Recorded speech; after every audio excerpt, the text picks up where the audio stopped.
So I just done a little bit of poetry. It's funny how, yeah, I just kind of, I don't know, my attempt to be a rapper, it's not really an attempt to be a rapper.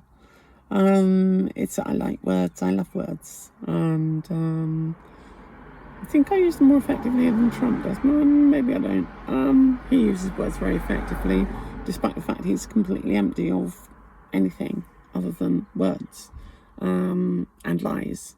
That's all he is full of, is lies.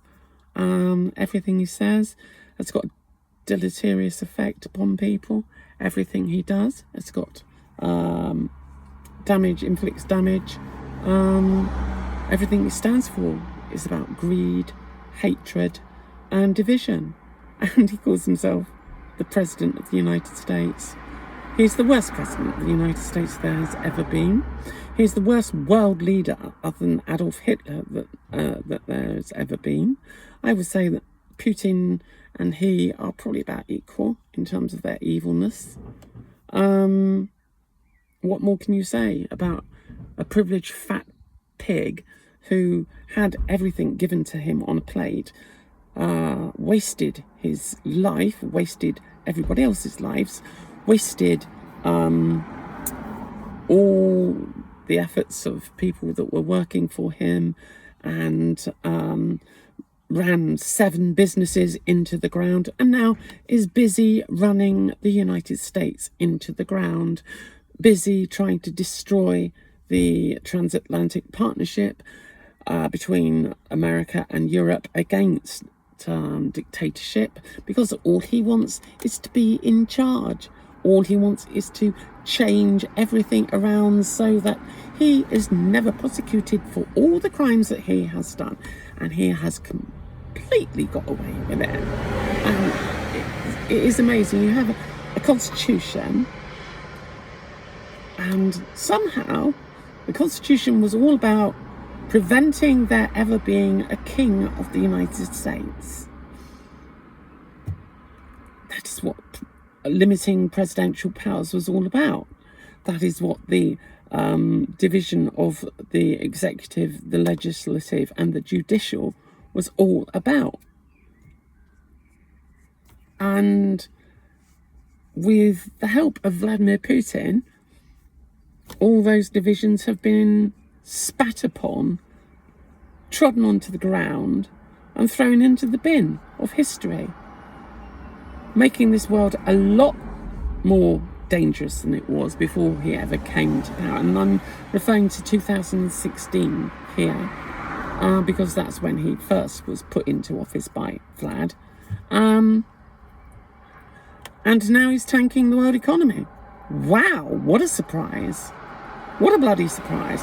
Oh, and he's involved with electoral fraud. Oh, what a surprise. He's been involved with electoral fraud right from day one. It's really, really not surprising. None of it is surprising. I foresaw everything that's going to happen this way in 2014, 2015. If he was put into power, it was never going to be the end of it.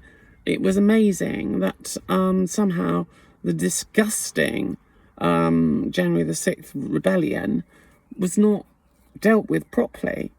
And the way that would have been cut short in the bud would have been to execute him, because that's what he's entirely happy about doing to everybody else. Why on earth did we as a democracy not actually realise that people like him, people like the leader of the AfD, people like Farage, people like Badenoch, they are divisive. They are probably working for payment, for funding, because they just want power in their own way. Maybe also to assist the foreign governments who are more than willing to invest money in them, into dividing the whole of Europe.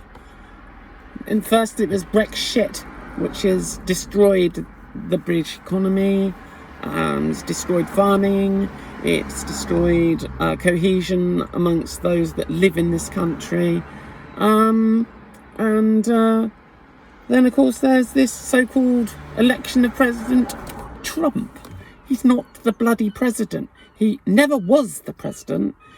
His his vote was completely manufactured. And you are not honestly telling me that people want to be dictated to by some thug that was basically a failed mafia boss? Seriously? The reason that Trump was a failed mafia boss is not because he didn't have money, not because he didn't have contacts, but because, in truth, he's a very, very, very weak man. And if you are a proper criminal, no, you don't get there by being a weak, pathetic, lying piece of crap. End of. Bye.